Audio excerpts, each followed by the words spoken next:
എല്ലാവർക്കും നമസ്കാരം. എല്ലാ മാധ്യമ സുഹൃത്തുക്കൾക്കും മുൻകൂറായി ഓണാശംസകൾ നേരുകയാണ്. സംസ്ഥാനത്തെ പൊതുരാഷ്ട്രീയ സാഹചര്യം UDF സർക്കാരിന്റെ ഏതാനും മാസത്തെ പ്രവർത്തനങ്ങൾ വിലയിരുത്തുമ്പോൾ പൂർണ്ണമായിട്ടും ഈ സർക്കാർ ബാഹ്യശക്തികളുടെ സമ്മർദ്ദത്തിന് ഫലമായി പ്രവർത്തിക്കുന്ന ഒരു സർക്കാരാണ് എന്ന് തെളിയിച്ചിരിക്കുക.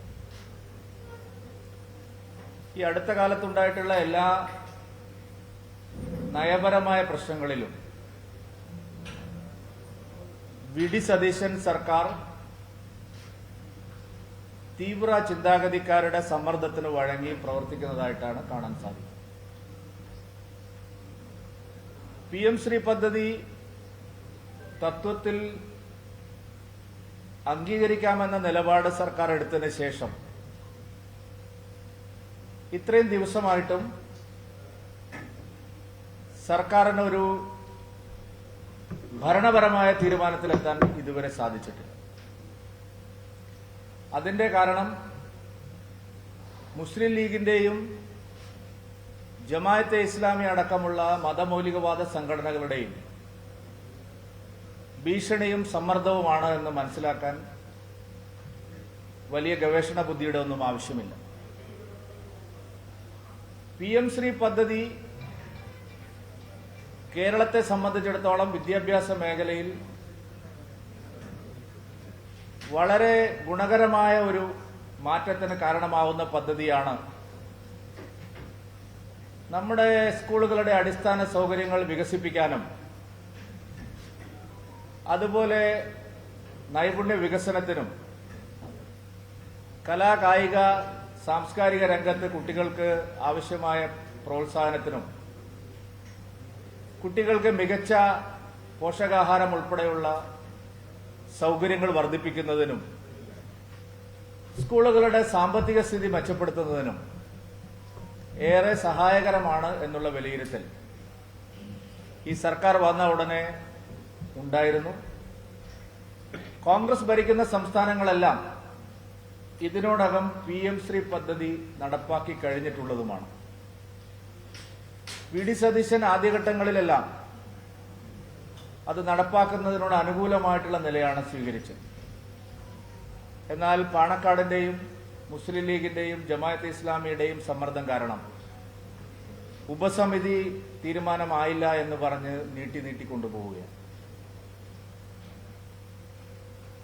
വന്ദേമാതര വിവാദത്തിലും സർക്കാരിന് ഇതേ നിലപാട് തന്നെ. നോക്കൂ, എത്ര മനോഹരമായിട്ടാണ് കർണാടക മുഖ്യമന്ത്രി DK ശിവകുമാർ എഴുന്നേറ്റ് നിന്ന് വന്ദേമാതരം പൂർണ്ണ അർത്ഥത്തിൽ ആലപിക്കുന്നത്. നമ്മളെല്ലാവരും അത് കണ്ടതാണ്.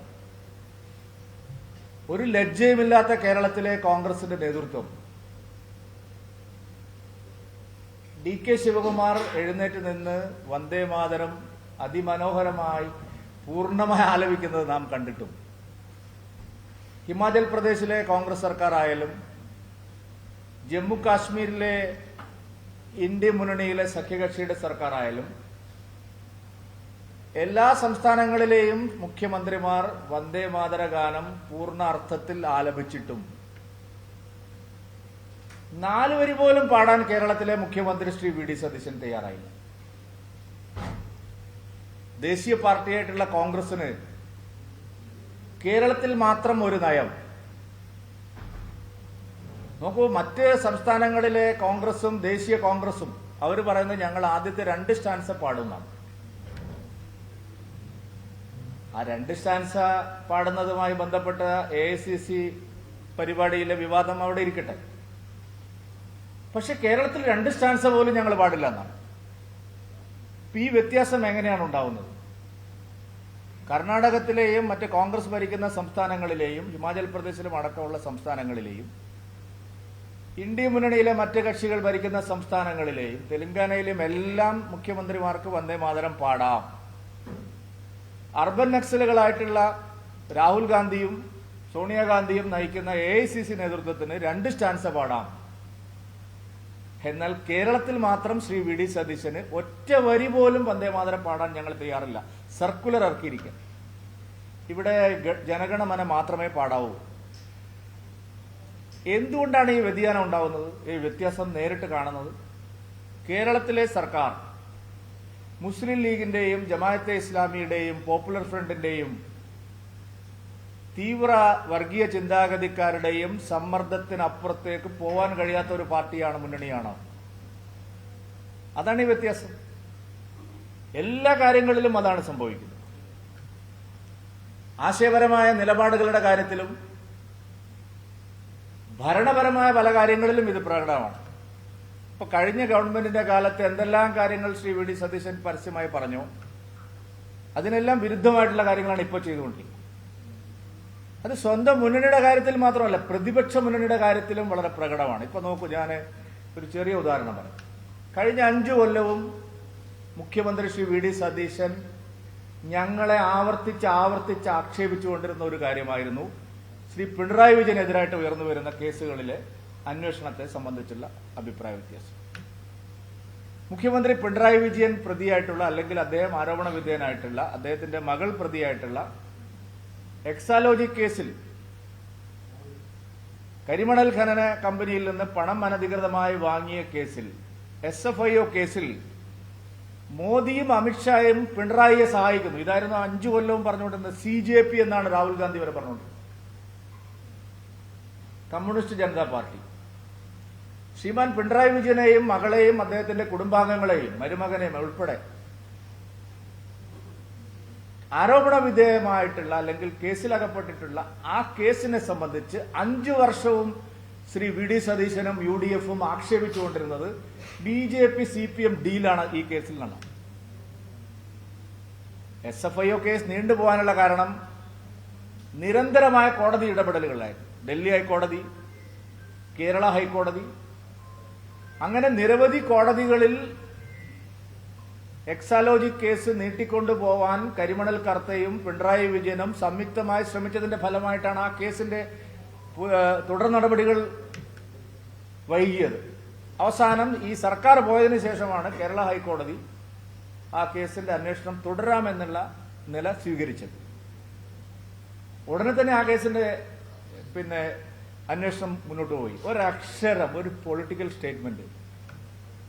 കഴിഞ്ഞ 5 വർഷവും തങ്ങൾ എതിർത്ത, എന്തുകൊണ്ട് പിണറായി വിജയനെ അറസ്റ്റ് ചെയ്യുന്നില്ല എന്ന് വരെ ചോദിച്ച, BJP-യും CPM-ഉം തമ്മിൽ അന്തർധാരയാണെന്ന് പറഞ്ഞ ആ കേസ് സജീവ ചർച്ചാ വിഷയമായി ഇപ്പോൾ അന്വേഷണം നടന്നുകൊണ്ടിരിക്കുമ്പോൾ ഒരക്ഷരം വി ഡി സതീശൻ മിണ്ടിയോ? തന്റെ സർക്കാർ ഭരിക്കുമ്പോൾ നിയമസഭയിൽ ഔദ്യോഗിക പ്രതിപക്ഷ നേതാവായിട്ടുള്ള ശ്രീ പിണറായി വിജയൻ വളരെയധികം സമ്മർദ്ദത്തിലാക്കപ്പെട്ട ഒരു കേസ്, അദ്ദേഹത്തിന്റെ മകള് മാത്രമല്ല മരുമകനും മക്കളിലേക്കെല്ലാം പോകുന്ന ഒരു കേസ്, കേവലം 2.78 കോടി രൂപയുടെ എക്സാലോജിക്കൽ CMRL നിന്ന് പണം ബാങ്ക് വഴി വാങ്ങിയ കേസല്ല ഇപ്പോൾ നടന്നുകൊണ്ടിരിക്കുന്നത്. അത് മാത്രമല്ല, 100 കണക്കിന് കോടി രൂപ ഈ കരിമണൽ കമ്പനിയിൽ നിന്ന് CPM-ന്റെ നേതാക്കന്മാർക്ക്, മുൻ മുഖ്യമന്ത്രിക്ക്, അവരുടെ മക്കൾക്ക്, മരുമക്കൾക്കെല്ലാം കിട്ടിയ പണം എങ്ങോട്ട് പോയി? ഇതുമായി ബന്ധപ്പെട്ട മണി ലോണ്ടറിംഗ് കേസിനെ സംബന്ധിച്ച്, ഹവാല ഇടപാടുകളെ സംബന്ധിച്ചുള്ള ഗൗരവമായ അന്വേഷണവും വിവരങ്ങളും പുറത്തു വരുമ്പോൾ ഒരക്ഷരം ശബ്ദിക്കാൻ ശ്രീ വി ഡി സതീശൻ തയ്യാറായി. 5 വർഷവും രാഷ്ട്രീയ ആയുധമായി ഞങ്ങളെ ആക്ഷേപിക്കാൻ ഉപയോഗിച്ച ഈ കേസ് ശരിയായ നിലയിൽ ഇപ്പൊ അന്വേഷിച്ചുകൊണ്ടിരിക്കുമ്പോൾ ബഹുമാനപ്പെട്ട വി ഡി സതീശൻ മൗനി ബാബയെ പോലെ വായ തുറക്കാതിരിക്കുകയാണ്. അതല്ലേ സത്യം? അപ്പൊ രാഷ്ട്രീയമായിട്ടുള്ള വിഷയങ്ങളിലെല്ലാം കഴിഞ്ഞ 3 വർഷവും കേരളം കണ്ടത് ശ്രീ വി ഡി സതീശൻ സർക്കാരിന്റെ ഇരട്ടത്താപ്പും, ശ്രീ വി ഡി സതീശൻ സർക്കാരിന്റെ വർഗീയ ശക്തികളുടെ മുമ്പിലുള്ള മുട്ടുമടക്കലുമാണ് എന്നുള്ളത് പ്രകടമായി തെളിഞ്ഞിരിക്കും. ഭരണ നടപടികളുടെ കാര്യത്തിൽ തങ്ങൾ LDF സർക്കാരിൽ നിന്ന് ഒട്ടും ഭിന്നമല്ല, ഞങ്ങൾ രണ്ടും രണ്ടല്ല, ഒന്ന് തന്നെയാണ് എന്ന് വിശദമാക്കുന്ന കാര്യങ്ങളാണ് കഴിഞ്ഞ 3 മാസവും കേരളം കണ്ടത്. എന്താണോ പിണറായി വിജയൻ സർക്കാർ ചെയ്തത് അത് തന്നെ തുടരുന്ന ഒരു സർക്കാരായി ഒരു കാർബൺ കോപ്പിയായി UDF സർക്കാർ മാറി. ഇവിടെയാണ് BJP മുന്നോട്ട് വയ്ക്കുന്ന ഇത് രണ്ടുമല്ല കേരളത്തിനാവശ്യം, വികസനത്തിനാവശ്യം ഒരു ജനകീയ ബദലാണ് എന്ന് ഞങ്ങൾ വർഷങ്ങളായി, പതിറ്റാണ്ടുകളായി പറഞ്ഞുകൊണ്ടിരിക്കുന്ന കാര്യങ്ങളുടെ പ്രസക്തി വർദ്ധിക്കുന്നത്. ഇന്ന് ഇത് മാത്രമാണ് ഞാൻ സൂചിപ്പിക്കാൻ ആഗ്രഹിക്കുന്നത്.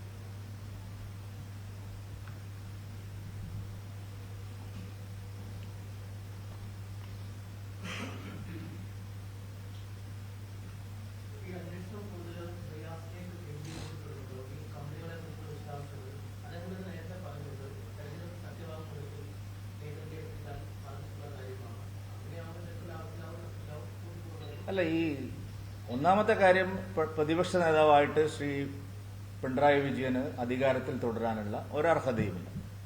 പ്രതിപക്ഷ നേതൃസ്ഥാനം എന്ന് പറയുന്നതും ഒരു സുപ്രധാനമായ പദവിയാണ്.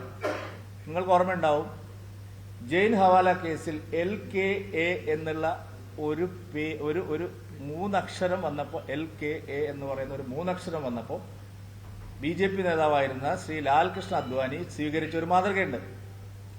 ഇവിടെ പ്രകടമായി പിണറായി വിജയൻ, അദ്ദേഹത്തിന്റെ മകൾ, അദ്ദേഹത്തിന്റെ മരുമകൻ, ഇനി മകനിലേക്കും അടക്കം എത്താവുന്ന ഒരു കേസാണിത്. അതുകൊണ്ട് ആദ്യം തന്നെ പിണറായി വിജയൻ തന്റെ പ്രതിപക്ഷ നേതൃസ്ഥാനം ഒഴിയണമെന്നുള്ള ആവശ്യം ഞങ്ങൾ ഉന്നയിച്ചിട്ടുണ്ട്. അത് ഞാനിവിടെ ആവർത്തിക്കുകയാണ്. റിയാസിനെ സംബന്ധിച്ച് മടിയിൽ കനവിലെ പിന്നെ എന്തിനാണ് പേടിക്കുന്നത്? റിയാസ് ഇത്ര വെപ്രാളപ്പെടുന്നത് എന്തിനാണ്? എന്നെ വേട്ടയാടുന്നു എന്ന് പറഞ്ഞൊരു രക്തസാക്ഷി പരിവേഷം എന്തിനാണ് ഉണ്ടാക്കുന്നത്? ഒന്നും പേടിക്കാനില്ലെങ്കിൽ അന്വേഷണ വഴിക്ക് പോയില്ലേ? പിന്നെ CPM-നകത്ത് ഞാനിപ്പോ അത് ഉത്തരവാദപ്പെട്ട ഒരു പദവിയിൽ ഇരുന്നുകൊണ്ട് ഞാൻ സംസാരിക്കുന്നില്ല. അവർക്കെല്ലാം കാര്യങ്ങൾ അറിയാം. ഇപ്പൊ ആരും വരുന്നില്ലല്ലോ ബഹളം വയ്ക്കാൻ. ശ്രീമാൻ പിണറായി വിജയന്റെ തിരുവനന്തപുരത്തെ വസതിയിൽ സെർച്ച് നടന്നപ്പോൾ കാണിച്ച ആവേശം ഇപ്പോൾ റിയാസിന്റെ കാര്യത്തിൽ കാണുന്നില്ലല്ലോ. CPM-ൽ ഇതെല്ലാവരും കൺവിൻസ്ഡ് ആണ്. ഈ ബിസിനസ് ലോബികളെല്ലാം എങ്ങനെയാണോ ഉണ്ടായത്, അവർക്കെല്ലാം ഇതിൽ മുതൽ മുടക്കാനുള്ള സാഹചര്യം എങ്ങനെ കിട്ടുന്നു, ഇത് ഈ പണത്തിന്റെ ഉറവിടം എന്താണ്, ഇത് വളരെ വ്യക്തമാണ്. അതുകൊണ്ട് റിയാസിനോ അല്ലെങ്കിൽ CPM നേതാക്കൾക്കോ ഞങ്ങൾ രാഷ്ട്രീയമായി നേരിടുമെന്ന് പറഞ്ഞതിന് പകരം നിയമപരമായി നേരിടുമെന്ന് പറഞ്ഞ് വീട്ടിലിരിക്കുന്നതാണ് നല്ലത്. ഇനി ED-യെ ഭയപ്പെടുത്തി സമ്മർദ്ദത്തിലാക്കി ഈ കേസ് അന്വേഷണം അട്ടിമറിക്കാം. നേരത്തെ സർക്കാർ ഉണ്ടായിരുന്നുകൊണ്ടാണ്, പോലീസ് ഉണ്ടായിരുന്നുകൊണ്ടാണ്. ഇനി എനിക്ക് അറിഞ്ഞൂടാ, VD സതീശൻ സർക്കാർ കഴിഞ്ഞ പ്രാവശ്യം പിണറായി വിജയന് കിട്ടിയതുപോലെ പോലീസിന്റെ സഹായം കൊടുക്കാൻ തയ്യാറാവുമെന്ന് എനിക്ക് അറിഞ്ഞൂടാ. അങ്ങനെ തയ്യാറായാൽ ഇപ്പൊ തിരുവനന്തപുരത്തെ കേസ് അന്വേഷണത്തിന്റെ കാര്യത്തിൽ നമ്മൾ കണ്ടതാണ്. അതുകൊണ്ട് ഈ രാഷ്ട്രീയമായി നേരിടുമെന്ന് പറയുന്നത് ഒരു പാപ്പരത്തമാണ്. രാഷ്ട്രീയമായി ഒന്നും നേരിടാനില്ല. ഇതൊരു പൊളിറ്റിക്കൽ കേസല്ല. ഇത് ഏതെങ്കിലും രാഷ്ട്രീയ പാർട്ടി ഇനിഷ്യേറ്റീവ് എടുത്തു മുന്നോട്ട് വന്നൊരു കേസല്ല. ആദായനികുതി വകുപ്പിന് മുമ്പിൽ ഈ കുടുംബം തന്നെ ഹാജരാക്കിയ രേഖകളും അവർ കൊടുത്ത സത്യവാങ്മൂലവും അവർ കൊടുത്ത കണക്കുകളും എല്ലാം അടിസ്ഥാനമായി ഉയർന്നു വന്ന ഒരു കേസാണ്. ഒട്ടും രാഷ്ട്രീയ പ്രേരിതമല്ലാത്തൊരു കേസാണ്. അത് ബുദ്ധിയുള്ള, വിവേകമുള്ള എല്ലാ CPM നേതാക്കൾക്കും അറിയാം, അണികൾക്കും അറിയാം. ഞാൻ സാമൂഹ്യ മാധ്യമങ്ങൾ മുഴുവൻ നോക്കി. റിയാസിനെയും സംഘത്തെയും സംരക്ഷിക്കാൻ ഒരൊറ്റ സൈബർ സഖാക്കൾ പോലും ഇത്തവണ രംഗത്ത് വന്നിട്ടുണ്ട്. അതുകൊണ്ട് മാധ്യമങ്ങൾ വെറുതെ റിയാസിന് രക്തസാക്ഷി പരിവേഷം നൽകരുത് എന്നാണ് എന്റെ അഭിപ്രായം. അതെനിക്കറിഞ്ഞ അല്ല, ഏജൻസി. അത് ഞാൻ പറഞ്ഞ ആരും ചോദ്യം ചെയ്തില്ല. അല്ല, അതിപ്പോ കേസ് വരുമ്പോ ചോദ്യം ചെയ്യില്ലേ? അതിപ്പോ എത്ര പേടിക്കാനിരിക്കുന്നു? അല്ല, അറിഞ്ഞൂടെ എനിക്ക്. ഞാൻ ഏജൻസിയുടെ ഭാഗമല്ല, ഞാൻ പാർട്ടിയുടെ ഒരു എളിയ പ്രവർത്തനം.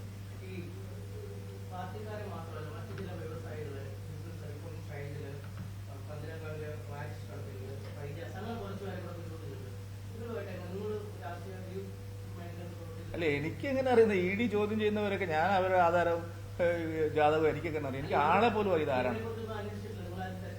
എന്തിനു ഞങ്ങൾ അന്വേഷിക്കുന്നത്? അവര് അന്വേഷിച്ച് നടത്തിക്കോളൂല്ലോ കാര്യങ്ങൾ. അതറിയില്ല. നിങ്ങൾക്ക് ഇത്ര വെപ്രോളം എന്താണ്? അന്വേഷണം വരട്ടെ എന്ന്. ഞാനും അതെന്താണ് സംഭവിക്കുന്നത് കാത്തിരിക്കുന്ന ഒരാളാണ്. നിങ്ങളെപ്പോൾ തന്നെ ഞാനും നോക്കണം ഈ കേസുകളൊക്കെ എങ്ങനെയാണ് അതിന്റെ ലോജിക്കൽ കൺക്ലൂഷൻ എത്തുന്നത്. അതുകൊണ്ട് കാത്തിരിക്കുന്നു, കുറച്ച് സാവകാശം തരും. അറിഞ്ഞൂടാന്ന് എനിക്കറിഞ്ഞൂടാ. എന്റെ ചോദ്യം നിഖിലിനെ അറിയാം. നിഖില് സാധാരണ നിലയിൽ എനിക്കറിയാം. സാധാരണ നിലയിൽ കമ്മ്യൂണിസ്റ്റ് പാർട്ടിയുടെ നേതാക്കൾക്ക് ഒരു ബിസിനസ് സംരംഭം വൻ മുതൽ മുടക്ക് നടത്തണമെങ്കിൽ ഒരു ജില്ലാ സെക്രട്ടേറിയറ്റ് മെമ്പർക്ക് സാധാരണ അങ്ങനെ ഒരു പതിവില്ല. നിഖിലിന് മാത്രം എങ്ങനെ ഒരു എക്സംഷൻ കിട്ടി? ഇതിൻ്റെ സാമ്പത്തിക ഉറവിടം എന്താണ്, എവിടെ നിന്നൊക്കെയാണ് വായ്പ എടുത്തിരിക്കുന്നത്, ആരൊക്കെയാണ് മുതൽ മുടക്കിയിരിക്കുന്നത്, ഇവർ ചെയ്തുകൊണ്ടിരിക്കുന്ന ജോലിയുടെ അല്ലെങ്കിൽ ബിസിനസ്സിൻ്റെ യഥാർത്ഥ എന്താണ് അവർ ചെയ്തുകൊണ്ടിരിക്കുന്നത്, ഇവർ ഏതൊക്കെ അക്കൗണ്ടുകളിലാണ് പണം പല കാര്യങ്ങളുണ്ട്. അതിനൊക്കെ മറുപടി പറയേണ്ടത് CPM ആണ്. BJPക്ക് അതിൽ ഒരു കാര്യം മറുപടി പറയേണ്ട ആവശ്യമില്ല. ഒരു തൊഴിലാളി വർഗ പാർട്ടി എങ്ങനെയാണ് സ്വകാര്യ മൂലധനം ഇത്ര വലിയ തോതിൽ നിക്ഷേപിച്ചുകൊണ്ട് അല്ലെങ്കിൽ ഉപയോഗിച്ചുകൊണ്ട് വലിയ വലിയ ബിസിനസ് സംരംഭങ്ങൾ ഉണ്ടാക്കിയെടുക്കുന്നത്? അത് അവരുടെ പാർട്ടിയാണ്. ഞങ്ങളുടെ പാർട്ടിയിൽ ആ പ്രശ്നമില്ല. ഞങ്ങളുടെ പാർട്ടിയെ സംബന്ധിച്ച് സ്വകാര്യ മൂലധനം ഉപയോഗിച്ച് ആളുകൾക്ക് ബിസിനസ് ചെയ്യുന്നതിന് കുഴപ്പമില്ല. കോൺഗ്രസിലില്ല, ജനാധിപത്യ പാർട്ടികളിലൊന്നുമില്ല. ഇവർ വലിയ മാലാകമാരാണല്ലോ. ഞങ്ങൾ പാവപ്പെട്ടവരുടെ പാർട്ടിയാണ്, തൊഴിലാളി വർഗത്തിന് വേണ്ടി കഞ്ഞി കുടിക്കാൻ നടക്കുന്ന പാർട്ടിയാണെന്ന് പറഞ്ഞൊരു പാർട്ടിക്ക് എങ്ങനെ സംഭവിക്കുന്നു എന്നുള്ളതാണ്. ആ പ്രശ്നമാണ് ഇപ്പോൾ അവർ നേരിട്ടുകൊണ്ടിരിക്കുന്നത്.